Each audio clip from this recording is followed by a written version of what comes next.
Ito po yung ampalaya ko. Ang ganda ng ampalaya ko. Yan, ang ganda ng talbos niya. Ayan, palalakihin ko po siya. Diba?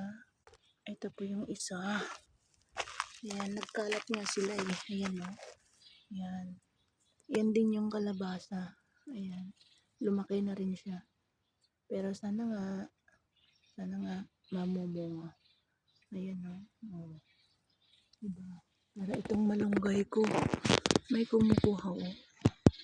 Ang malunggay ko may kumukuha. Yan o. Yan ang mga tanim ko. Yung mga ano ko rin ito. Ito, hindi naman na siya namunga. Hindi ko alam. Baka hindi pa siguro time para siya yung namunga. Ito. Pero itong guava ko. O yan. Malaki na siya o. Ang guava ko malaki na. Ayan. Ito rin yung suha. Suha ko dito. Ito suha yan. Hindi yan lemon. Suha to. O, malaki na siya, diba? Ito, suha. Ito, guava. Diba? Ito yung pinya. Ayan, marami silang pinya. Kaya wala pang bunga. Ito rin ang, ayan, kamote. May kamote ako. Ayan. Yan, kalabasa. Yan, kalabasa. Kalabasa. Ito yung ampalaya. Ito yung ampalaya ko.